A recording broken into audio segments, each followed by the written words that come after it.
ஞானானந்தமயம் தேவம் நிர்மலஸ்பட்டிகாகிருதிம் ஆதாரம் சர்வவித்யாநாமயக்ரீவமுபாஸ்மகே ஸ்ரீலக்ஷ்மீவல்லபாரம்பாம் விகனோ முனிமத்தியமாம் அஸ்மதாச்சாரியபர்யந்தாம் வந்தே குருபரம்பரா மங்களெடுமதில் புடைசூடையொத்தி என்னும் அணிநகரத்துலகனைத்தும் விளக்கும் ஜோதி வெங்கதிரோன் குலத்திற்கோர் விளக்காய் தோன்றி விண்முழுதும் உயக்கொண்ட வீரந்தன்னை செங்கனெடும் கருமுகிலை ராமன் தன்னை தில்லை நகர் திருச்சித்திரகூடம் தன்னுள் எங்கள் தனி முதல்வன் எம் பெருமான் தன்னை என்று கொலோ கண்குளிர காணுனாளே.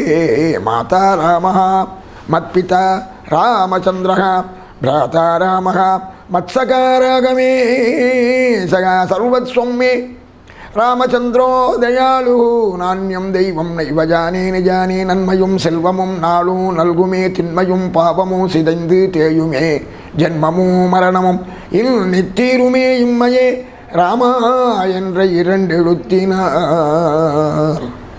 அருமையான ராமாயணத்தை அனுபவித்து வருகிறோம். அந்த ராமாயணத்திலே பாலகாண்டம், அயோத்தியா காண்டம், ஆரண்ய காண்டம் முடித்து இன்று கிஷ்கிந்தா காண்டத்தை அனுபவிக்க இருக்கிறோம். ராமன் என்ற ஒரு அற்புதமான மனிதன், ஸ்ரீமன் நாராயணன் தான் ராமனாக வந்தான் என்றாலும் இந்த உலகத்திலே அவன் ஆத்மானம் மானுஷம் மன்யே, நான் மனிதனாக நினைத்து கொண்டு சொல்வதனாலே இங்கே மனிதன் எப்படி வாழ வேண்டுமோ, எத்தனை பிரச்சனைகள் வருமோ, குடும்ப பிரச்சனை, சகோதர பிரச்சனை, மனைவியிடத்திலே பிரச்சனை, சித்தி பெரியம்மா, இப்படிப்பட்ட குடும்ப பிரச்சனைகள், தோழர்கள் பிரச்சனை, இப்படி எல்லாவற்றையும் சமாளித்து அதான் மையத்தில் வாழ்வாங்கு வாழ்பவன் சொன்னதனாலே இன்று நாம் ராமபிரான் கிஷ்கிந்தையிலே அந்த ரிஷிமுக பருவத்துக்கு அருகிலே மதங்க ஆசிரமம் இருந்தது. அங்கே சபரி இருந்தால் அவள் வழிகாட்ட. ஏற்கனவே கபந்தன் சொன்னான், சபரி சொன்னால் சுக்ரீவனை உதவி பெற்றால் உங்களுக்கு சீதை கிடைப்பாள். எவ்வளவு பெரிய மனிதனாக இருந்தாலும் சிறிய உதவி தேவை. தேர் பெரியதாக இருக்கும், ஆனால் தேருக்கு முக்கியமாக சக்கரங்கள் 4 சக்கரங்கள் இருக்கும். ஆனால் எது முக்கியம்? கடையாணி முக்கியம். எப்படி தேருக்கு கடையாணி முக்கியம், அதுபோல் எவ்வளோ பெரிய காரியங்களுக்கும் சிறிய உதவிகள் மிக முக்கியமாக தேவைப்படும். அதுபோல் இங்கே சுக்ரீவனை துணைக்குள் என்று சொல்கிறார்கள். கிஷ்கிந்தை என்பது குரங்குகள் இருக்கக்கூடிய ஒரு மலைப்பகுதி. அந்த கிஷ்கிந்தையிலே சகோதரர்களாக வாலியும் சுக்ரீவனும் இருக்கிறார். ஏற்கனவே இறைவன் ஸ்ரீமன் நாராயணன் தேவர்களெல்லாம் சென்று முறையிட்ட பொழுது திருப்பார்க்கிலிருந்து பேசுகிறான், நீங்களெல்லாம் வானரங்களாக பிறங்கள். ஏனென்றால் ராவணன் வரம் கேட்டிருக்கிறான். என்ன கேட்டிருக்கிறான்? மனிதர்களை தவிர, அதாவது இந்த உலகத்திலே மனிதனை தவிர வேறு யாரும் என்னை கொல்லக்கூடாது என்று வரம் கேட்டிருப்பதனாலே, அப்போ அவனை கொல்ல வேண்டுமானால் மனிதனால் தான் கொல்ல முடியும். அல்லது வேறு எந்த ஒரு தேவர்களை, யட்சர்களை, கிண்ணறர்களை இவளை அழைத்து கொண்டு செல்ல முடியாது. எனவே தான் நீங்கள் குரங்குகளாக பிறங்கள் என்று சொல்லி இந்த உலகத்திலே அக்னியினுடைய அம்சமாக நீலனும், பிரம்மதேவன் அம்சமாக ஜாம்பவானும், இந்திரனுடைய அம்சமாக வாலியும், சூரியன் அம்சமாக சுக்ரீவனும் இப்படி பிறக்கிறார். அது பிறக்க சொல்லக்கூடாது, தேவர்கள் என்றால் அவதாரம் செய்கிறார்கள். அப்படி அவதாரம் செய்த அந்த நிலையிலே இங்கே கிஷ்கிந்தையிலே வாலியும் சுக்ரீவனும் இருந்து கொண்டிருக்கிறார்கள். அப்போ வாலி பெரியவன், சுக்ரீவன் சின்னவன். எனவே வாலியினுடைய ஆட்சி நடக்கிறது. வாலி மிகச் சிறந்தவன், தெய்வ பக்தி உடையவன், சிவபக்தி என்று சொல்லுகிறார்கள். அவன் என்ன செய்வானாம்? தினந்தோறும் எழுந்து 4 கடல்கள் அதிலே குளிப்பானாம். மிகச்சிறந்த ஒரு சக்தி பெற்றவனானாலே அவன் ராவணனையே அடக்கியவன், ராவணனையே வென்றவன் எல்லாம் சொல்லப்படுகிறது. அப்படிப்பட்ட வாலி ஒரு சமயத்திலே ஒரு அரக்கன் வாலியை சண்டைக்கு அழைத்ததாகவும், அந்த சண்டை இட்ட பொழுது அந்த வாலி அடிக்கிற அந்த அடி தாங்க முடியாமல் அந்த மாயாவி ஓடியதாகவும், ஏனென்றால் வாலிக்கு ஒரு வரம் உண்டு, எதிரே வருபவர்களுடைய பலம் பாதி அவனுக்கு வந்துவிடும். அதனாலே அந்த மாயாவி ஓடுகிறான், வாலி துரத்துகிறான். ஒரு குகையிலே மாயாவி ஒளிந்து கொள்கிறான். வாலியும் துரத்தி கொண்டு சென்றவன் அந்த குகை உள்ளே நுழைய நினைக்கிறான். திரும்பி பார்க்கிறான், வாலியினுடைய தம்பியாகிய சுக்ரீவன் பக்கத்தில் நிற்கிறான். இவன் குகையிலே நுழைய போகிறான். சுக்ரீவனை பார்த்து, தம்பி இங்கே இரு, நான் போய் அவனை கொண்டுட்டு வரேன். எனவே வாலி அந்த பிலம் அந்த குகை உள்ளே நுழைகிறான். சுக்ரீவன் காவல் காத்து கொண்டு இருக்கிறான். உள்ளே சென்று விட்டார். இந்த நிலையிலே 1 வருஷம் ஆகிறது, 2 வருஷம் கூட சொல்கிறார்கள். அப்படி பல நாட்கள் பல மாதங்கள் ஆன பிறகு வாலியை பற்றி என்ற ஒரு செய்தியும் இல்லை. போனவர்களாக இருக்கிறார்கள். ஆனால் குகையிலிருந்து ரத்தம் வருகிறதாம். இப்போ சுக்ரீவனுக்கு சந்தேகம் வருது, இந்த ரத்தம் யார் ரத்தம் தெரியல, அது மாயாவி ரத்தமா, வாலி தோற்றானா, வாலி இறந்தானா, மாயாவி இறந்தா தெரியவில்லை. இந்த நிலையிலே கிஷ்கிந்தையிலே 2 ஆண்டுகளாக ஆட்சி செய்யாமல் இருப்பதனாலே, அரசன் இல்லாதனாலே, அவர்களெல்லாம் வந்து அரசன் இல்லாத நாடு இருக்கக்கூடாது, அரசன் இல்லாத நாடு தாட்பா இல்லாத வீடு, எனவே நீங்கள் வர வேண்டும் என்று சொல்லி சுக்ரீவனை அழைக்கிறார். இல்லை இல்லை, அண்ணன் சொல்லிவிட்டு போயிருக்கிறான், வரமாட்டேன். இல்லை இல்லை, அண்ணன் வந்தால் விட்டு விடலாமே, டெம்பரரி, தற்காலிகமாக நீங்கள் ஆட்சியை ஏற்றுக்கொள்ளுங்கள். வேறு வழி இல்லாமல் அந்த ஜனங்கள் வற்புறுத்தல் காரணமாக சுக்ரீவன் அந்த ஆட்சியை ஏற்றுக்கொள்ளுகிறான். போதாத காலம் உடனே வாலி வெளியே வருகிறான். தம்பியை காணும். அதுவே ஒரு கோபம், தம்பியை நிற்க சொன்னமே காணவில்லை. அங்கே போய் பார்த்தா அரசாட்சியில் உட்கார்ந்து கொண்டிருக்கிறான். அவனை நினைத்து விட்டான், அண்ணனை மீறி தம்பி ஆட்சி நடத்துகிறான். எனவே அவனை இழுத்து அடித்து பொடித்து அவன் ஓட ஓட விரட்டி உலகம் கூட சுற்றி. அப்பொழுது அனுமன் சொல்லுகிறானாம் சுக்ரீவனிடத்தில், ஏன் எல்லா இடத்தும் அலைகிறாய்? மதங்க ஆசிரம் பக்கத்திலே ரிஷிமுக பர்வதம் என்ற ஒரு மலை இருக்கிறதே, அந்த மலையிலே ஒரு மதங்கர் முனிவர் இருக்கிறாரே, அந்த முனிவர் சாபமிட்டு இருக்கிறாரே. என்ன சாபம்? வாலி அங்கே வர முடியாது, மற்ற இடத்துலாம் போக முடியும், ஆனால் அந்த இடத்துக்கு வாலி வந்தால் அவன் தலை வெடித்து விடும். எனவே நீ அங்கே போய் தங்கிக் கொண்டு சொல்ல. சுக்ரீவன் அந்த ரிஷிமுக பருவத்திலே இருந்து கொண்டிருக்கிறான். இப்பொழுது ராமனும் லக்ஷ்மணனும் அந்த ரிஷிமுக பருவத்தை நோக்கி வந்து கொண்டிருக்கிறார். மலை மேலே இருக்கிறான் சுக்ரீவன், கூட ஜாம்பவான், நம்முடைய ஆஞ்சநேயன் இவெல்லாம் இருக்கிறார்கள். மலையின் கீழே ராமனும் லட்சுமணன் நடந்து வந்து கொண்டிருக்கிறார்கள். பார்த்த உடனே வாலியின் ஏவலின் வரவினார்கள் தான், வாலியின் ஏவலின் வரவினார்கள் தான். சுக்ரீவன் என்ன நினைக்கிறான், அது 2 பேர் வருகிறார்களே, பார்த்தா முனிவர்கள் மாதிரி இருக்குது, கையில் பார்த்தா வில்லம்பு வித்துன்னு இருக்கா, இது வந்து பொருத்தமாக இல்லையே. முனிவர்கள் கையில் கமண்டலம் அந்த தண்டம் தானே இருக்கும், வில்லும் அம்பு வைத்து கொண்டு இருக்கிறார்கள். எனவே ஏதோ தேடிக்கொண்டு வருகிறார்கள். ஆகையினாலே வாலியின் ஏவலின் வரவினார்கள். வாலி நம்மளை கொல்வதற்காக அவன் வர முடியாத இடத்துல இவர்களை அனுப்பி நம்மை கொல்லப் போகிறான்னு சொல்ல உடனே அனுமன் சொல்லுகிறான், நான் போய் பார்த்து வருகிறேன். எனவே ஆஞ்சநேயன் தன்னை அந்தணனாக மாற்றிக்கொண்டு பிராமண வடிவத்திலே பிட்சு ரூபம் சொல்லுகிறார்கள். அந்த நிலையிலே ஆஞ்சநேயன் வருகிறார். அருமையான விஷயம். கிஷ்கிந்தா காண்டத்தில் கம்பன் அனுமப்படலம் ஒரு படலம், படலத்துக்கு பேர் என்ன? அனுமப்படலம். பின்னாலே சுந்தர காண்டம், ஒரு காண்டமே அவன் பேரில் இருக்கிறது. இப்போது அனுமப்படலம். அந்த அனுமன் வருகிறான், ராமனையும் லட்சுமணியும் பார்க்கிறான். பார்த்த உடனே இவர்கின்றது காதல். உங்களை பார்த்த உடனே something is irritating penetrating within me, என் உள்ள ஏதோ ஒரு உணர்வு உண்டாகிறதே, ஊனில் கலந்து உயிரில் கலந்து ஓட்டாமல் இனிப்பதுவேன்னு சொன்னது மாதிரி இவரை பார்த்த உடனே சந்தோஷமாக இருக்கேன். ஏற்கனவே சின்ன வயசில் நான் சூரியனை பழமென்று பிடித்த போன பொழுது என்னை இந்திரனை வஜ்ராயுதம் அடித்து கீழே விழுந்து கண்ணம் கூம்பி போய் அதனால் அனுமன் பேரே வந்தது எனக்கு. அப்போ தேவர்கள்லாம் வந்தார்கள், என்னுடைய அப்பா வாயு வந்தார். என் பையனை அடித்ததுனால உலகத்தில் காற்று கிடையாதுன்னு சொல்லி பிறகு அத்தனை பேரை வேண்டிக் கொண்டு வாயுதேவன் காற்றை வெளியே விட, அப்போது அத்தனை பேரும் சொன்னார்கள், எங்களுடைய ஆயத்தாலே உன்னுடைய மகனுக்கு மரணம் கிடையாதுன்னு சொல்லி அப்போது ஆஞ்சநேயனுக்கு எல்லாரும் வரம் கொடுத்தார்கள். அப்போ பிரம்மதேவன் சொன்னாராம், அப்பா உனக்கு வரலாம் கொடுத்துருக்கேன், ஆனால் இப்போ மறந்து போயிடும் உனக்கு.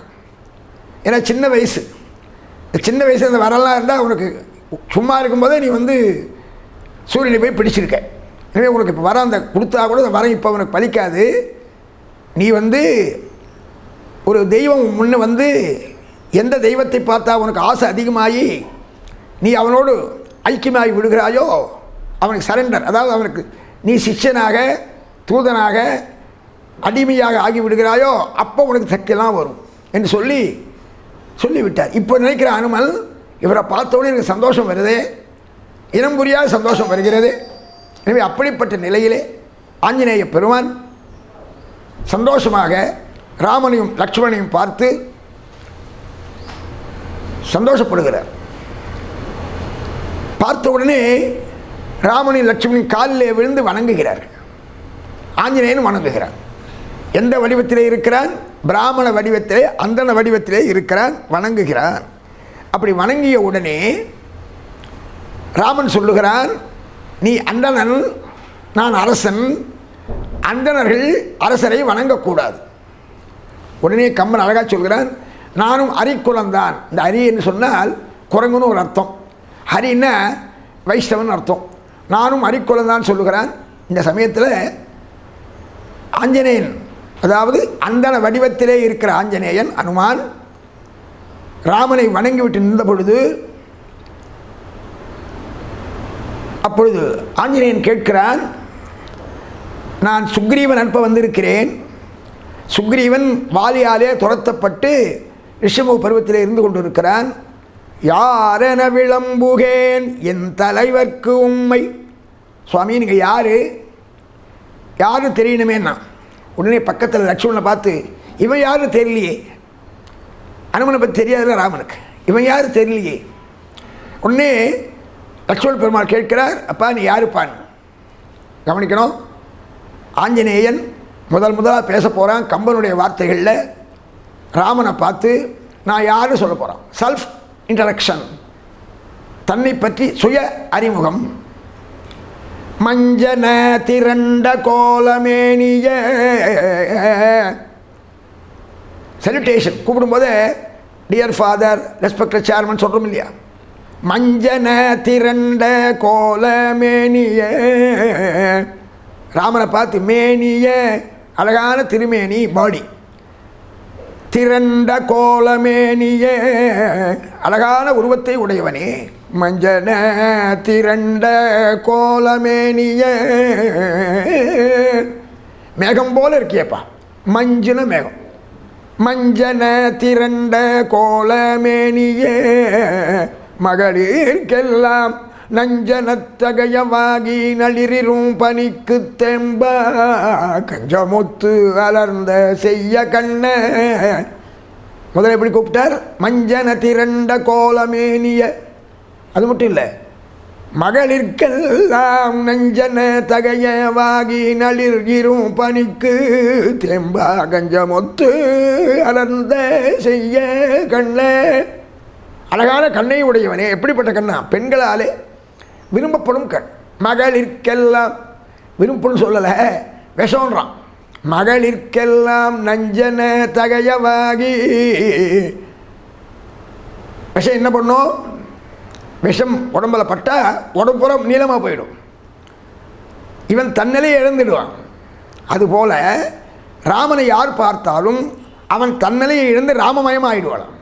மஞ்சன திரண்ட கோலமேனிய மகளிர்க்கெல்லாம், அவள் இல்லை, அத்தனை பெண்களும் மகளிர்க்கெல்லாம் நஞ்சனத்தகையவாகி நளிரும் பனிக்கு தேம்பா கஞ்சமுத்தலர்ந்த செய்ய கண்ண. எப்படிப்பட்ட கண்ணா அது? நளிரும் பனிக்கு தேம்பா. தாமரை என்ன பண்ணும்? பகலில் மலரும், இரவில் கூம்பும். ஆனால் ராமன் கண்ணாகிய தாமரை கண் இருக்க, ராமன் கண் இருக்கே, அது என்ன பண்ணுமா? இது ராத்திரிலையும் மத்தியானத்துலேயும் எப்படி அந்த தாமரையானது கூம்பி விரிந்து போகும் அல்லவா? இது அப்படி இல்லையா? பனிக்கு தேம்பா, இரவல் பனி, இரவிலையும் இது மூடாது, பகல்லையும் இது தேவையில்லாமல் அதிகமாகாது. அப்போ இது சூழ்நிலையாலே பாதிக்கப்படாமல் எப்போ அப்பொழுது அலர்ந்த செந்தாமரையினை வென்றதம்மா சொல்லுவார். அது மாதிரி மகளிர்க்கெல்லாம் நஞ்சன தகையவாகி நளிரும் பனிக்கு தேம்பா கஞ்சமொத்தலர்ந்த செய்ய கண்ட யான் காற்றில் வேந்தற்கு. இப்போ தான் சொல்கிறேன் 3 வரிய. அதாவது ஒருத்தர் கேட்குறான் இன்டர்வியூவில், நீ யாருன்னு கேட்டா உங்களை பற்றி எனக்கு தெரியும். யார் கேட்குறாரோ அவரை பற்றி சொல்கிறார். கேட்குறது ராமன். ஆஞ்சநேயன் பண்ணுறான், உன்னை பற்றி எனக்கு தெரியும்பா, என்னை பற்றி உனக்கு தெரியலையான்றான். மஞ்சன திரண்ட கோலமேனிய மகளிர்க்கெல்லாம் நஞ்சன தகையவாகி நளிர் இரும் பனிக்கு தேம்பா கஞ்சமுத்தலர்ந்த செய்ய கண்ண செய்யன தாமரை. யான் காற்றின் வேந்தற்கு வாயுகுமாரன் அஞ்சனானந்தனம் வீரம் ஜானகி சோகநாசனம் கபீசமக்ஷகந்தாரம் வந்தே லங்கா பயங்கரம். அஞ்சனுடைய பிள்ளை, கேசரி பிள்ளை, வாயுகுமாரன், வாயுனுடைய அனுகிரகத்தாலே பிறந்தவன். காற்றின் வேந்தற்கு அஞ்சனை வயிற்றில் வந்தேன். நாமமும் அனுமன் என்ற எனக்கு அனுமன்னு பேரு. ஒரு வார்த்தையிலேயே இவ்வளவு அழகாக பேசுகிறானே. நான் அவனை பற்றி கேட்டால் என்னை பற்றி சொல்லுகிறானே. இப்பொழுதுதான் என்னை பார்க்கிறான், நானும் அவனை தான் இப்பொழுது பார்க்கிறேன். அவனை பற்றி எனக்கு தெரியல, என்னை பற்றி இவ்வளோ பேர சொல்கிறானே.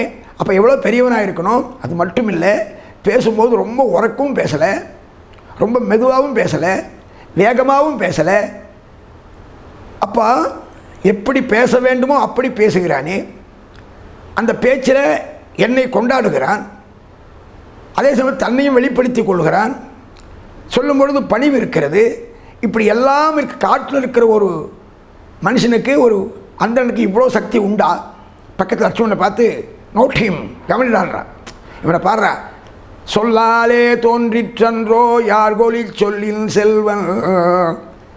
பேசுகிற அந்த பேச்சே தெரியுது, சொல்லின் செல்வன். இவன் வாக்கேயன், இவன் நாவுக்கரசன். இது அப்படியே வால்மீகி சொல்கிறார். நா ரிக்வேத வினீதஸ்ய நா யஜுர்வேததாரிணக. நா ரிக்வேத வினீதஸ்ய நா யஜுர்வேததாரி நசாமே வேத விதுஷக சக்கியமேவம் பிரபாஷித்தும். இவனுக்கு ரிக்வேதம் மட்டும் தெரியலடா, எதிர்வேதம் மட்டும் தெரியலடா, சாமவேதம் மட்டும் தெரியலடா, எல்லாம் தெரிஞ்சு இவன் மிகச்சிறந்த அழகாக பேசுகிறானே. இந்த பேச்சு தான் ரொம்ப முக்கியம். பேச்சு எப்படி இருக்க வேண்டும்? இனிமையாக இருக்க வேண்டும், உண்மையாக இருக்க வேண்டும், நன்மையாக இருக்க வேண்டும். தத்துவம், ஹிதம், புருஷார்த்தம், உண்மை, நன்மை, மேன்மை அப்படி அமைந்திருக்கிறத சொல்லி ஆஞ்சநேயனை பார்த்து சந்தோஷப்படுகிறான். ஆஞ்சநேயனும் ராமனை பார்த்து சந்தோஷப்பட, இப்படி பேசுவதற்கு முன்னாலே முகநக நட்பது நட்பன்று நெஞ்சத்து அகநக நட்புதான் நட்புன்னு இவர்களுடைய அண்டர்ஸ்டாண்டிங் வந்துடுச்சு. சுக்ரீவன் உங்களை அழைத்து வர சொன்னார். எனவே ராமனையும் லக்ஷ்மணனையும் தன் தோளிலே ஏற்றிக்கொண்டு சுக்ரீவன் நோக்கி செல்லுகிறார். சுக்ரீவனை பார்த்தவுடனே சுக்ரீவன் தன் கதையெல்லாம் சொல்லுகிறான், ராமனும் தன் கதையெல்லாம் சொல்லுகிறான். உடனிருந்து ஆஞ்சநேயன் உதவுகிறான். இப்போ என்ன ஆகிறது? ஆஞ்சநேயனை அதாவது சுக்ரீவனை பார்த்து ராமன் கேட்கிறார், ஏன்பா நான் இவ்வளோ நேரம் உட்கார்ந்துருக்கேங்க, நீ வரவேற்கிற, ரொம்ப சந்தோஷம். வீட்டில் மனைவி இல்லையோ? பூவையை பிரிந்துளாய்களோ, மனைவி இல்லையான்னு கேட்குறான். அப்போ தான் சுக்ரீவன் தன்னுடைய நிலையை சொல்லுகிறான். ராமன் பார்க்கிறான். இப்போ தான் அவன் மனைவியை பிரிந்திருக்கான் ராமன். அதாவது மனைவியை பிரிந்த ராமனுக்கு மனைவியை பிரிந்த சுக்ரீவன் கஷ்டம் தெரிகிறது. அதனால் சுக்ரீவனை பார்த்து, கவலைப்படாதே, உனக்கு நான் ராஜ்யத்தை பெற்று தருகிறேன், உனக்கு மனைவியை பெற்று தருகிறேன், கவலைப்படாதே என்று சொல்ல, பதிலுக்கு சுக்ரீவனும் உனக்கு நான் சீதையை தேடி தருகிறேன் என்று சொல்ல, இருவருக்கும் நட்பு சுக்ரீவ சக்கியனும் பேர். ராமாயணத்தில் இந்த நட்புனா பல நட்பு. இங்கே எப்படி நட்புன்னா, அதாவது நட்பு என்பது எப்படி இருக்க வேண்டும்னா, உடுக்கை இழந்தவன் கைபோல அங்கே இடுக்கண் களைவதான் நட்புன்னு சொல்லுவோம். டைம்லி ஹெல்ப் தான், உடனே செய்யணுமாம். அப்படி சுக்ரீவன் மேலே ராமனுக்கும், ராமன் மேலே சுக்ரீவுக்கும் நட்பு வருது. உடனே இங்கே ஒரு கேள்வி கேட்குறா, இப்போ தானே 2 பேரும் பார்த்தா, இன்னமும் ரொம்ப நாளாக இருக்கிற ஃப்ரெண்டு மாதிரி, குட் ஓல்டு ஃப்ரெண்ட்ஸ், எப்படி நட்பு வந்ததுன்னு கேட்டான். அதுக்கு வள்ளுவன் குரல் சொல்கிறான், புணர்ச்சி பழகுதல் வேண்டா, உணர்ச்சி தான் நட்பாம் கிழமை தரும். அருமையான குரல். புணர்ச்சி பழகுதல் வேண்டாம், உணர்ச்சி தான் நட்பாம் கிழமை தரும். என்ன ஆச்சுன்னு கேட்டால், வயசு ஒத்தா இருக்கணும், மனசு உணர்வு ஒன்றா இருக்கணும், அல்லது கல்வி ஒன்றா இருக்கணும், இப்படின்னா ஃப்ரெண்ட்ஸ் ஆகிடுவா சுலபமா. அப்போ என்ன சொல்கிறான், புணர்ச்சி பழகி தான் வரணும் கட்டாயம் கிடையாது, உணர்ச்சி அந்த எண்ணம் ஒன்றான ஒத்துவா போயிடுவார். அது எப்படி தெரியுது? ஔவையார் சொல்கிறாங்க, 100 ஆண்டு பழகினும் மூர்க்கோர் கெண்மை நீர்க்குள் பாசிபோல் வேர்கொள்ளாதே, ஒரு நாள் பழகினும் பெரியோர் கேண்மை இருநிலம் பிளக்க வேறு வீழ்க்குமை. 100 வருஷம் பழகினாலும் நட்பு வராதான். ஏன்? அவள் 2 பேரும் மோசமானவா. நல்லவளாக இருந்தால் ஒரு நாள் பழகினும் பெரியோர் கேண்மை இரு நிலம் பிளக்க வேறு, ஆணி வேறு உள்ள போகுமா. அப்படி ஆஞ்சநேயனும் ராமனும் எப்படி சந்தித்து, ஆனால் அங்கே பாவம் வேற, அங்கே அடிமை ஆண்டான், ஆஞ்சநேயன் அடிமையாகிறான், ராமபிரான் ஆள்பவன் ஆகிறான். இங்கே அப்படி இல்லை, 2 பேரும் சமமாக கம்ராட்ஸ், தோழர் அப்படி ஆகிறார். அப்போது சுக்ரீவனை பார்த்து ஆஞ்சநேயன் அங்கே சொல்லுகிறான், ஐயா கட்டாயமாக அவர்களுக்கு உதவி செய்ய வேண்டும் சொன்ன பொழுது ராமபிரான் சொல்லுகிறான், சுக்ரீவா நான் சொல்வதை கேட்டுக்கொள். ராமன் 2 வார்த்தை பேச மாட்டான், நான் சொல்வதை கேட்டுக்கொள். என்ன சொல்லுகிறான் ராமன்? உனக்கு வேண்டியவர்கள் எனக்கும் வேண்டியவர்கள், உனக்கு வேண்டியவர்கள் எனக்கு வேண்டியவர்கள், உனக்கு வேண்டாதவர்கள் எனக்கும் வேண்டாதவர்கள். எவ்வளவு நல்லவர்களாக இருந்தாலும் உனக்கு பிடிக்கலைன்னா உனக்கு உன்னோடு ஒத்து போகாதவர்கள் எனக்கும் ஒத்து போகாதவர்கள். அப்போ என்ன சொல்கிறான்? உன்னுடைய கஷ்டமெல்லாம் என்னுடைய கஷ்டம், என்னுடைய கஷ்டம்தான் உன்னுடைய கஷ்டம், 2 பேரும். அதுதான் சுக்ரீவ நட்பு என்று, சக்கியம், சுக்ரீவ சக்கியம். இப்படி இருவரும் ஒத்துக்கொண்ட உடனே சுக்ரீவன் கேட்கிறான், அப்படியானால் நீங்கள் எப்படி, வாலி என்பவன் வரம்பில் ஆற்றலான், எதிரே வந்தால் பாதி பலம் வந்துவிடும், சக்தி உள்ளவன், பக்தி உள்ளவன், அப்படிப்பட்டவனை எப்படி நீங்கள் அழிக்கப் போகிறீர்கள்? உடனே பார்க்கிறான், சுக்ரீவனுக்கு சந்தேகம் வருதான் ராமன் மேலே. என்ன பண்ணுகிறான்? ஐயா என் மனசு கொஞ்சம் சபலப்படுகிறது, அதோ துந்துபி எலும்புக்கூடு இருக்குது, எலும்புக்கூடு உனக்கு இருக்குது, துந்துபியினுடைய, துந்துபின்ற ஒரு அரக்கன், அவனை வாலி கொண்டு இருக்கிறான், அந்த அரக்கனுடைய எலும்புக்கூடு பக்கத்தில் இருக்குது. சுக்ரீவன் சொல்லுகிறான், அதோ துந்துபின் எலும்புக்கூடு இருக்கிறது, பெரிய எலும்புக்கூடு, ஸ்கெலிட்டன், அதை நீ உன் கையினாலே தூக்கி எறிந்தால் வாலியை கொல்ல முடியும் என்று கொஞ்சம் நம்புவேன்றான். ராமபிரான் நண்பனுக்காக, சுக்ரீவனுக்காக அந்த எலும்புக்கூட்டு கிட்ட போய், தட்சிணே தர பாதாங்குஷ்ட தர சலன விஸ்வஸ்த சுகுதாயச்ச, ரகுவீர கஜத்திலே தேசிகர் சொல்லுகிறார், தன்னுடைய கால் கட்டவரில் வச்சு தூக்கி தள்ளிட்டாராம், கையால் இல்லை. எலும்புக்கூடு ஓடிவிட்டது, எலும்புக்கூடு தூக்கி எறியப்பட்டது. ஆனால் சுக்ரீவ சந்தேகம் தூக்கி எறியப்படவில்லை. அவன் என்ன சொல்கிறான்?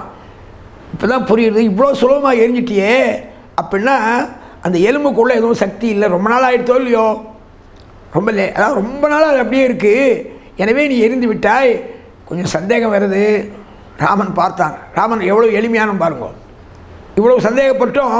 என்ன சொல்கிறப்ப நீ, அது பாரு பெரிய மரம் இருக்குது, தாள விருட்சம் சொல்லக்கூட மரம் இருக்கிறது, அது 7 மரம் இருக்குது பாரு, ஜிக்ஜாகாக இருக்குது, ஒரே மாதிரி இல்லை. அந்த 7 மரத்தில் ஏதாவது ஒரு மரத்தை நீ துளைத்தையானால் வாலியை உன்னால் கொல்ல முடியும் என்று நான் ஒத்துக்கொள்வேன். ஏன் அந்த மரத்தை சொன்னான்னா, வாலி என்ன செய்வானா, எக்ஸசைஸ் மாதிரி பயிற்சி எடுத்துக்கொள்வதற்காக அந்த மரத்தை இடித்து அந்த இலையை உழவிப்பானான்.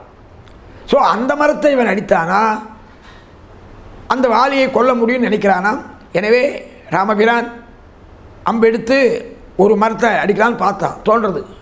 இவன் இல்லை, இந்த மரம் சின்ன மரம், அந்த மரம் பெரிய மரம்னு சொல்லி ஏதாவது சொன்னான்னா 7 மரத்தையும் அடிக்கிறான். சொன்னது ஒரு மரம், ஆனால் ராமபிரான் சப்ததாள சபேத்ரே நமகான்னு வரும் ராமாஷ்டோஷத்தில்.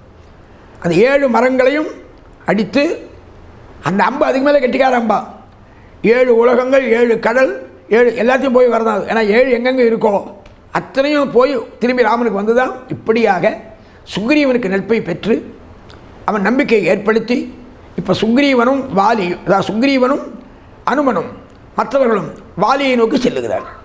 போகும்பொழுது சுக்ரீவனை பார்த்து, நீ போய் சண்டை போடு, நான் பார்த்துக்கிறேன். இப்பொழுது சுக்ரீவன் வாலியை பார்த்து, வாலி அண்ணான்னு கூப்பிடல, வாலி சண்டைக்கு வாடுறான். வாலி கொஞ்சம் திமிர் பிடித்தவன். அவன் படுத்து கொண்டு இருக்கிறான். தன் தம்பியை விரட்டி விட்டேன் கர்வத்தில் இருக்கிறான். இன்றைக்கி அவன் தம்பி அண்ணன் பேரை சொல்லி வாலி வெளியே வாங்குறான். கோபம் அதிகமாகிவிட்டது.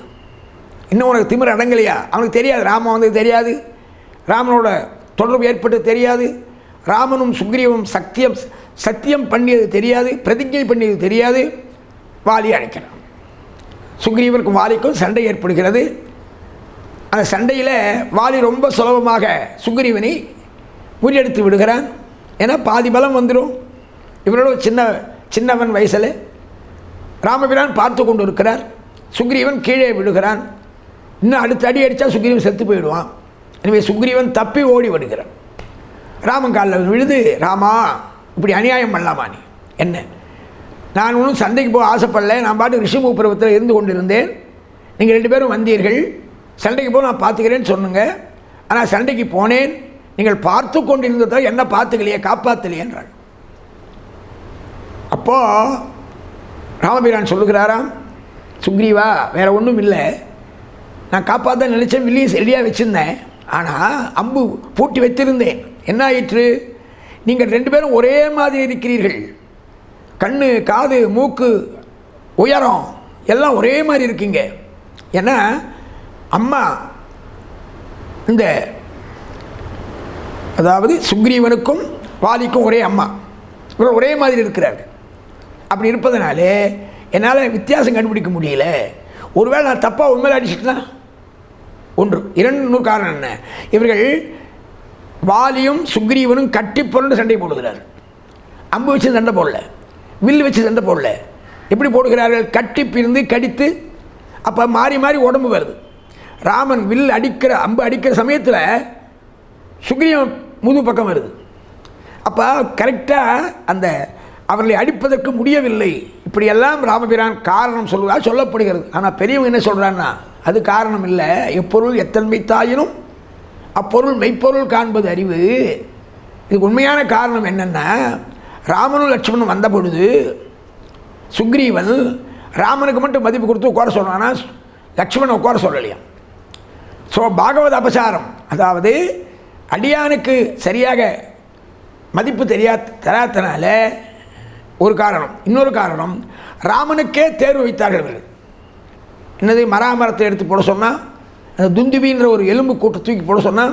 எனவே ஒரு நண்பரை நம்பிவிட்ட பிறகும் சந்தேகப்பட்ட ஒரு காரணம். இந்த 2 காரணத்தினால கொஞ்சம் அவனை சிரமப்படுத்த வேண்டும் என்று சொல்லி சுக்ரீவன் அடிபட்டு வந்தான். இப்போ ராமபிரான் சொல்லுகிறார், அப்பா கவலைப்படாதே, இந்த தடவை நீ செல். பயப்படுறான், முடியாதுப்பா, பயமாக இருக்கு, நீ போ, நான் பார்த்து கொள்ளுகிறேன், நிச்சயமாக உன்னை கொல்லுகிறேன், அதான் உன்னுடைய எதிரியை கொல்லுகிறேன் வாலியை. ஆனால் என்ன செய்ய போகிறேன் தெரியுமா?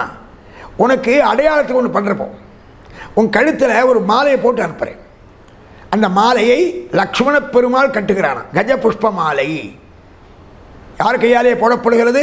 லக்ஷ்மணன் கையாலே. அப்போ என்ன அர்த்தம்? ஒரு அதாவது அடியான் கையால் அனுகிரகம் பெற்றால் காரியம் வெற்றியாகும். எம்பெருமானுடைய அனுகிரகம் பெற்றவனாலே நாம் ஆசீர்வதிக்கப்பட வேண்டும். இப்பொழுது அந்த மாலையை அணிந்து கொண்டு செல்லுகிறான் சுக்ரீவன். ஏற்கனவே வாலியின் கழுத்தில் ஒரு மாலை இருக்கிறது. அது பொன் மாலை, இந்திரன் கொடுத்தது. அந்த மாலை கழுத்தில் இருக்க வரைக்கும் எதிர வரவும் பலம் பாதி வந்துடும் வாலிக்கு. இப்போ இவன் கழுத்தில் மாலை ராமன் கொடுத்து லட்சுமணாலே அணிவிக்கப்பட்டிருக்கிறது. இப்போ 2 பேரும் சமமாயிட்டாங்க பல சக்தியில் சண்டை போடுகிறார். அப்போ ராமபிரான் ஒரு குறிப்பிட்ட சமயத்தில் சுக்ரீவனை வாலி தலையிலும் அதாவது கழுத்திலும் இடுப்பிலும் கையவை தூக்குறான். தூக்கி பாறையில் அடிக்கணும்னு நினைக்கிறான், கொன்றணும்னு நினைக்கிறான். ஏன்னா டூ ஆர் டை. சுக்ரீவனை பாறையிலே அடிப்பதற்காக வருகிறான். அப்படி வந்த பொழுது இன்னமும் தாமதிக்கக்கூடாது, தெய்வம் நின்று கொள்ளும். இதுவரைக்கும் நின்றாச்சு. கொல்ல வேண்டாமா? அம்பை எடுத்து ராமபிரான் அடிக்கிறான். அது வாலியினுடைய மார்பிலே படுகிறது. சுக்ரீவனை கையிலே தூக்கி கொண்டிருந்தவன் மார்பிலே அம்பு பட்ட உடனே சுக்ரீவனை கீழே விட்டு விட்டு அந்த அம்பை பிடித்து கொள்கிறான். ஏன்னா அம்பு விட்டால் உயிர் போயிடும். அம்பு உள்ளே போகாத வரைக்கும், பெனிட்ரேட்டிங் இல்லாத வரைக்கும் உயிர் போகாது. எனவே அந்த அம்பை பிடித்து கொள்கிறான் வாலி. கீழே சாய்கிறான். பெரிய நெடுமரம் கீழே விழுந்தது போல இருக்கிறது.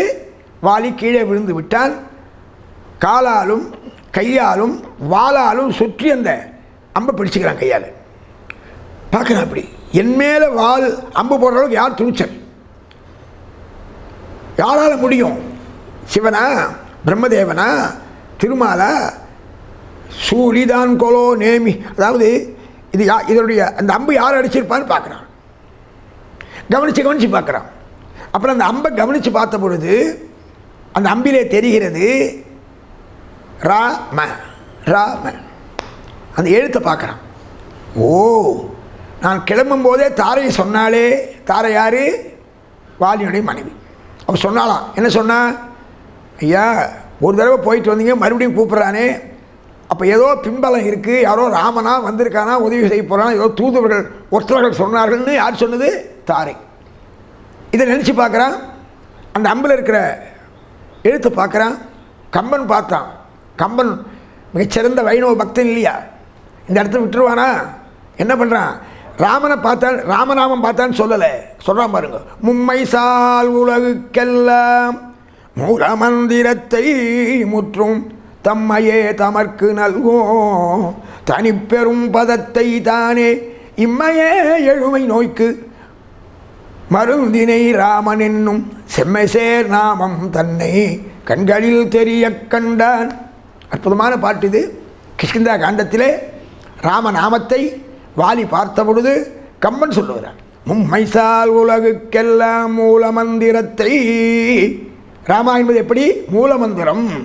ராமநாமமோ ஜன்மரட்சக மந்திரம் தாமசமூச்சயக பஜிம்பவே மனச. ராமநாமமோ ஜன்மரட்சக மந்திரம். ஸ்ரீராம ராம ராமேதி ரமே ராமே மனோரமே சகஸ்ரநாம தத்துல்யம். கேள்விப்பட்டிருக்கோம். ஒரு ராமநாம 999க்கு சமம். மும்மை சால் உலகுக்கெல்லாம் மூலமந்திரத்தை தியாகராஜன் சொல்லுகிறான். என்ன சொல்லுகிறான்? ராமா என்பதை பெருமையை சொல்லுகிறான். சிவமந்திரம்னு ஒரு மந்திரம், மாதவ மந்திரம் ஒரு மந்திரம். அதாவது நாராயண மந்திரம் ஒன்று, சைவ மந்திரம் சிவமந்திரம் ஒன்று. அதாவது அஷ்டாட்சரம் ஒன்று, பஞ்சாட்சரம் ஒன்று. நம சிவாய, ஓம் நம சிவாய, ஓம் நமோ நாராயணாய. இந்த நாராயணாய, நாராயணா ரெண்டாவது எழுத்து ரா, நம சிவாய ரெண்டாவது எழுத்து மா. நாராயணாவில் ரெண்டாவது எழுத்து ரா, நம சிவாயில் ரெண்டாவது எழுத்து மா. என்ன பண்ணாங்களாம்? சிவமந்திரமாகிய நமசிவாயில் மாவை எடுத்துக்கொண்டார்களாம். நாராயண மந்திரத்தில் ராவை எடுத்துக்கொண்டார்களாம், சேர்த்து ராமா. அதனால் மும்மை சால் உலகுக்கெல்லாம் மூல மந்திரத்தை தம்மையே தமர்க்கு நல்கும் தனிப்பெரும் பதத்தை தானே இம்மையே எழுமை நோய்க்கு மருந்தினை ராம என்னும் செம்மை சேர் நாமம் தன்னை கண்களில் தெரிய கண்டான். கண்டான்னு சொன்னால் போறாதா? தெரிய கண்டான் ஏன் சொன்னான்னா, இப்போ தான் கொஞ்சம் அந்த அம்பு உள்ளே போயிருக்கோம் இல்லையோ, கொஞ்சம் உரைக்கிறது மூளை. தெரிய கண்டான். ஓ, ராமனா ராமனா நினைக்கிறான். அந்த சமயத்தில் அந்த ராமனை அப்படியே பிடித்து கொண்டு இப்படி பார்க்குறான். ராமன் மெதுவாக வருகிறான். ராமன் எதிரே நிற்கிறான். வாலிக்கு இப்போ கோபம் அதிகமாகிறது. ராமா, தசரதன் பிள்ளையாமே, ரொம்ப நேர்மையானவனாமே, தர்மாத்மா, குணவான், கஷ்ய வீரியவான், தர்மஜன், உன்னை நல்லவான் சொல்லியிருக்காளே, கேள்விப்பட்டிருக்கேன். நீயா இப்படி பண்ண? நானும் என் தம்பியும் சண்டை போடும்போது திடீரென்று நீயே அம்பு போட்டாய். பார்க்கிறான் வாலி ராமனை பார்த்து பலவாறு திட்டுகிறான். கம்பனுடைய வார்த்தை, வாய்மையும் மரபும் காத்து மண்ணுயிர் துறந்த வள்ளல் தூயவன் மைந்தனே நீ பரதன் முன் தோன்றினாயே. வாய்மைதான் பிறரை காத்து தான் செய்தால் தீங்கன்றாமோ தாய்மையும் நட்பும் தருமமும் தழுவி நின்றாய். வாய்மையும் மரபும் காத்து மண்ணுயிர் துறந்தவள்ளல். ராமா, உங்கள் அப்பா ரொம்ப நல்லவராச்சப்பா. முதல் நாள் பட்டாபிஷேகம் சொல்லிட்டார், மறுநாள் 2 வரத்தை சொல்லி பட்டாபிஷேகம் நிறுத்துறா.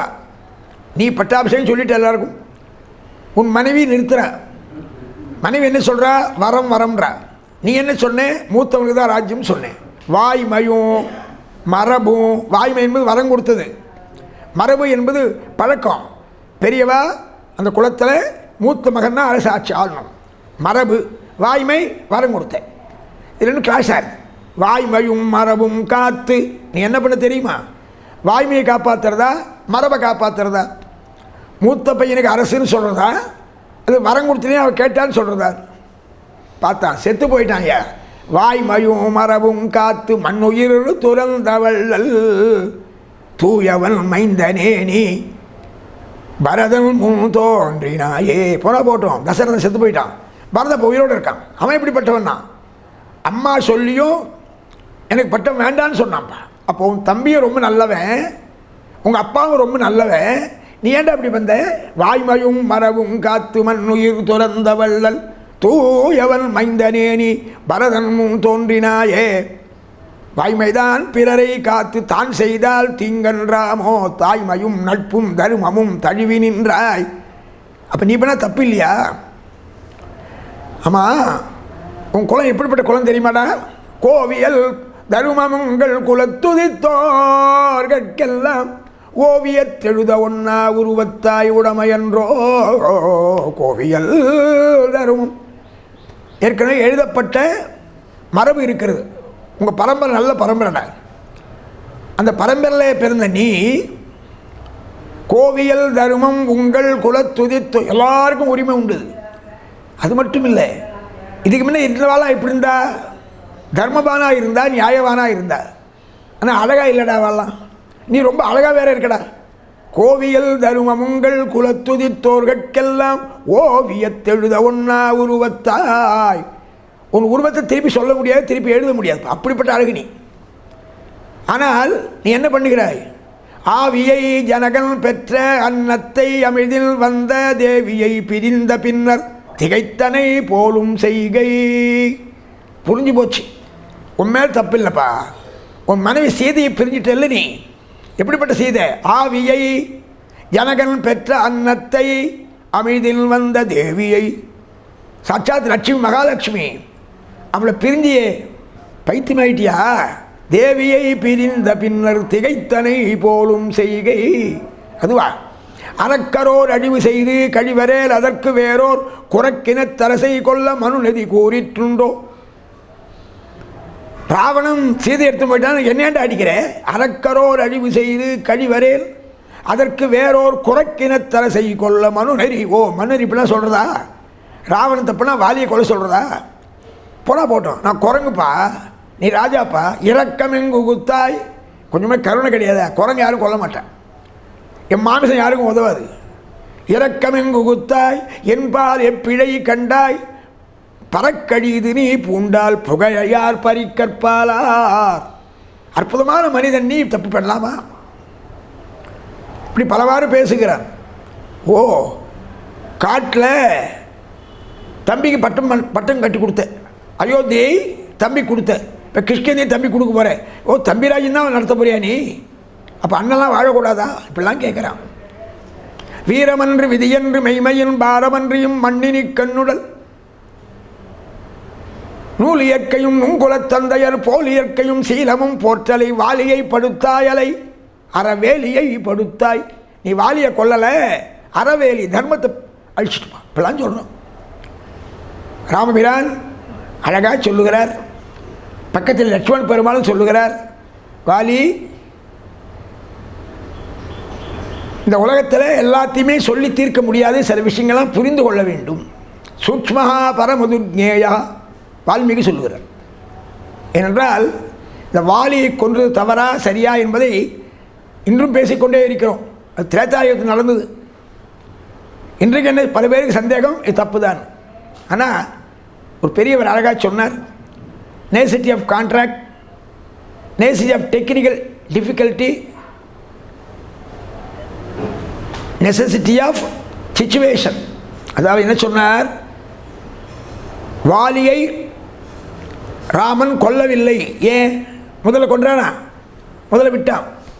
என்ன நினச்சா, வாலி புரிஞ்சுக்கிட்டு யாரோ உதவிக்கு வந்திருக்கான்னு தார சொன்னாலே, இப்போ சண்டைக்கு வந்திருக்கானே, இதுவரை சண்டைக்கு வராத சுக்ரீவன் வந்திருக்கிறானே, கொஞ்சம் யோசித்து எங்கிட்ட அதை கேட்டோ இல்லை வேறு யாராவது கலந்து ஆலோசிச்சுக்கணும். இல்லை, கர்வத்தினாலே, அந்த வர பலத்தினாலே, எதிரே வர பலம் பாதி தனக்கு வரும் என்ற ஒரு கர்வத்தினாலே சண்டை போட்டான். ஒன்று.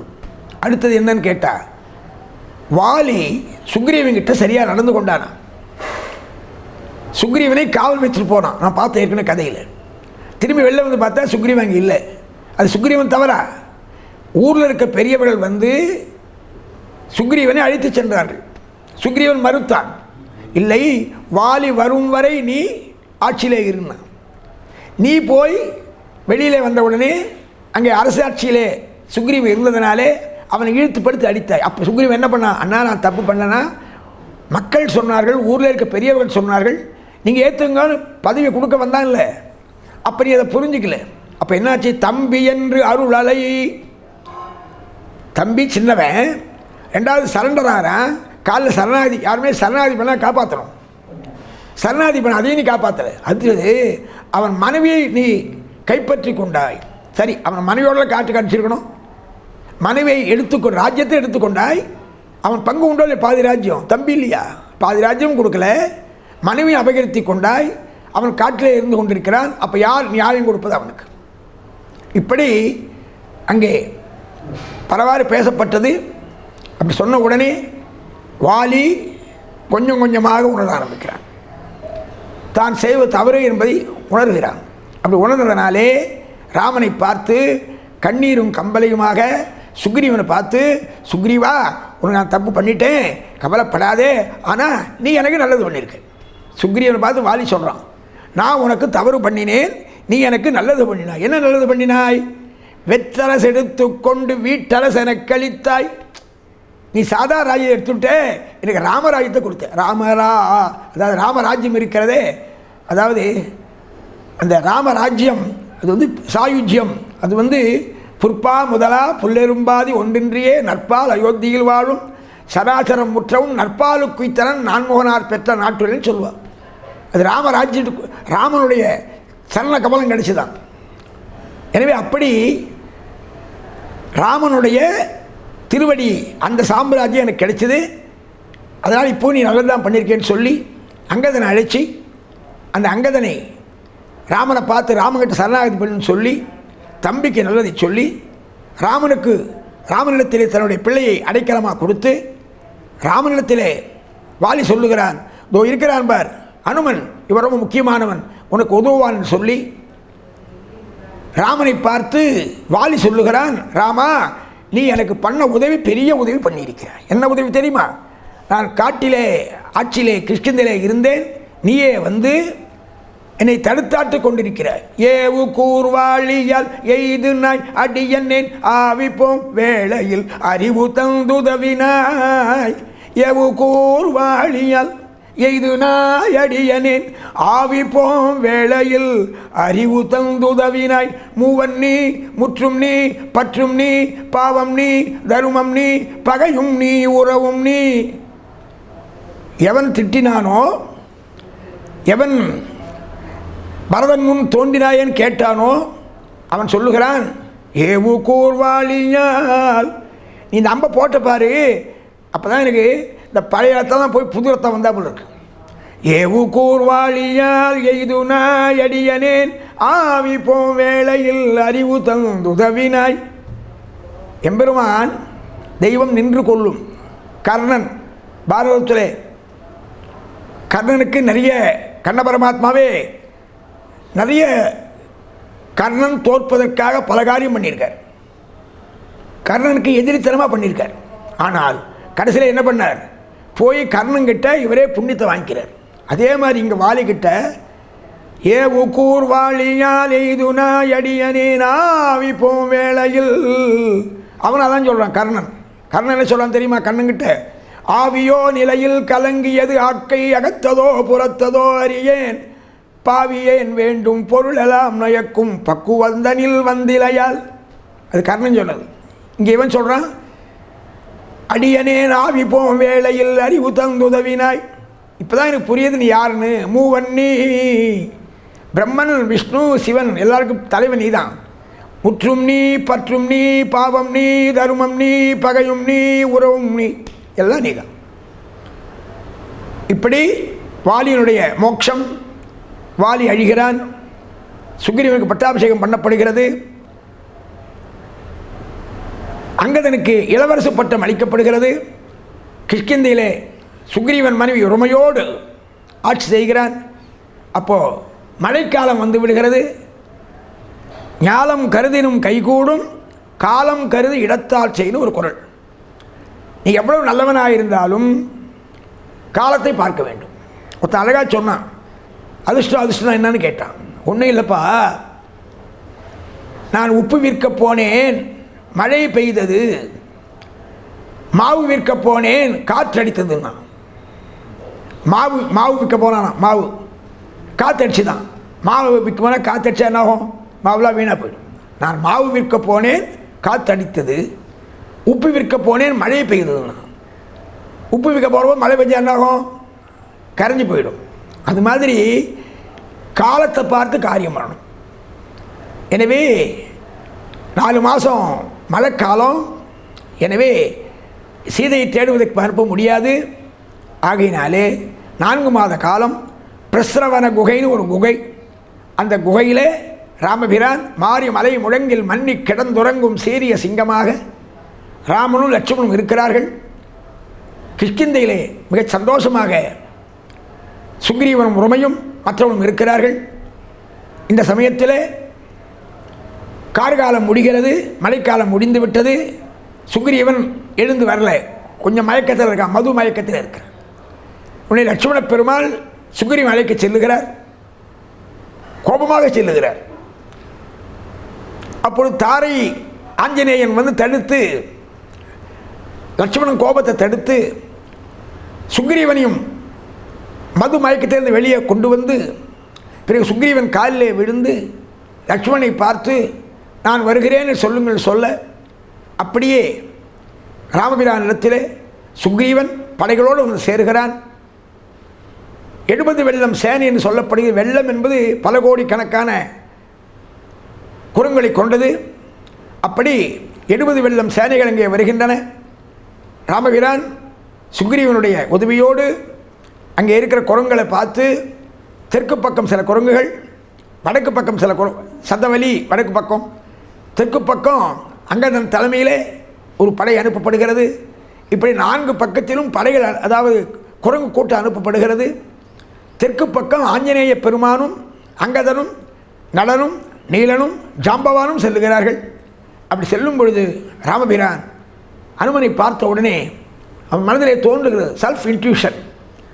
அனுமனை அழைத்து தன் கையில் இருக்கக்கூடிய மோதிரத்தை எடுத்து, ஆஞ்சநேயா உன்னை பார்த்தா எனக்கு ஏதோ நிச்சயமாக சீதையை பார்ப்பேன்னு தெரியுது, சீதையை பார்த்தா அடையாளம் சொல்லணும் இல்லையா, இது வெட்டிங் ரிங், கல்யாண மோதிரம், இந்த மோதிரத்தை கையில் வச்சுக்கோ, சீதையை ஒரு வேளை பார்த்தியான இதை கொடு என்று சொல்லி, ஏன்னா நீ தெற்கு பக்கம் போகிறேன், தெற்கு பக்கம் தான் லங்கை இருக்குது, ராவணன் தான் தூக்கி மோந்தா சொல்கிறான், எனவே நீ பார்க்கக்கூடிய வாய்ப்பு இருக்குது, இதை கொடுன்னு சொல்லிவிட்டு இப்படி 4 பக்கம் 4 படைகள் போக, அங்கே ஆஞ்சநேய பெருமான் அங்கதன் நலன் ஜாம்பவான் போன்றவர்கள் தெற்கு பக்கம் செல்லுகிறார்கள். தெற்கு பக்கம் பல இடங்களிலே தேடி தேடி கிடைக்காமல் கடைசியாக இதுவரை சென்றவர்களாம் திரும்பி வந்துட்டார்கள். ஆனால் நம்முடைய தெற்கு பக்கம் போன அங்கதன் கோஷ்டி வரல.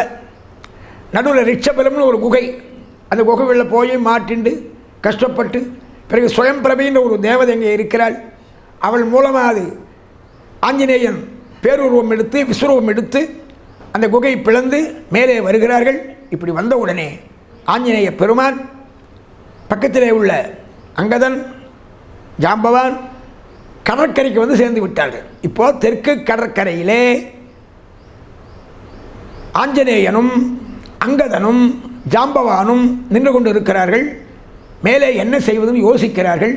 பிறகுதான் சுந்தர காண்டம் என்ற அற்புதமான காண்டம் துவங்க இருக்கிறது. இதுவரை நாம் பார்த்தது பால காண்டம், அயோத்தியா காண்டம், ஆரண்ய காண்டம், கிஷ்கிந்தா காண்டம், சுந்தர காண்டம் பார்க்க போவது. பாலகாண்டம் என்பது ராமனுடைய அதாவது இளமை பருவத்தை சொல்லுவது. அயோத்தியா காண்டம் என்பது அயோத்தியிலே நடந்த கதைகளை சொல்லுவது. அதைத்தான் பார்த்தோம். கலக்கியமா மனத்திரளா கைகேயி வரம் வேண்ட குலக்குமரா காடுரையப்போ என்று விடை கொடுப்பேன்னு பார்த்தோம்.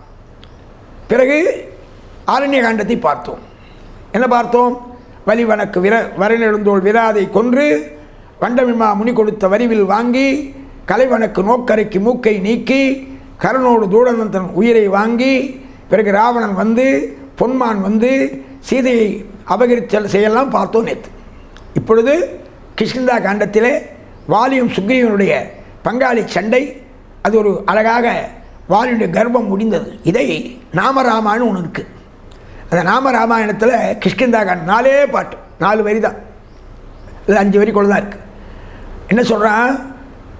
அனுமத் சேவித நிஜபத ராம நத சுக்ரீவாபீஷ்டத ராம கர்வித வாலி சம்ஹாரகம ராரக ராம வானரதூத பிரேஷக ராம இதகர லக்ஷ்மண சம்யுத ராம. 4 வரியில் கிருஷ்ணகாண்டம் முடிஞ்சிட்டு. முக்கியமாக 2 வரி. நத சுக்ரீவாபீஷ்டத ராம கர்வித வாலி சம்ஹாரக ராம. அருமையான வார்த்தை, 2 வார்த்தை தான். நத சுக்ரீவா, வணங்கப்பட்ட சுக்ரீவனை காப்பாற்றியவனே. கர்வித வாலி சம்ஹாரக ராம, கர்வம் பிடிச்ச வாலியை கொன்றவனே. என்ன தெரிகிறது? கர்வம் பிடிச்சா பகவான் நம்மை அழித்து விடுவான், வணங்கி நின்றால் பகவான் காப்பாற்றுவான்.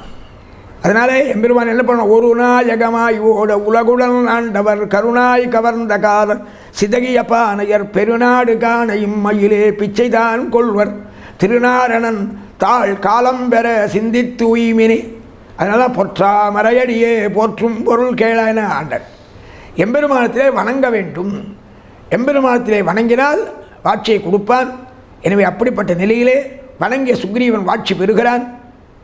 கர்வம் பிடித்த வாலி அழிகிறான். அடங்கலில் சம்பத்து அடங்க கண்டு ஈசன் அடங்கலில் அங்கென்று அடங்க உள்ளே என்று நம்மாழ்வார் சொல்லுவார். இப்படி கிஷ்கிந்தா காண்டம் ராமபிரானால் அனுப்பப்பட்ட ஆஞ்சநேயன் கணையாளியோடு காத்து கொண்டிருக்கிறான் கடற்கரையிலே.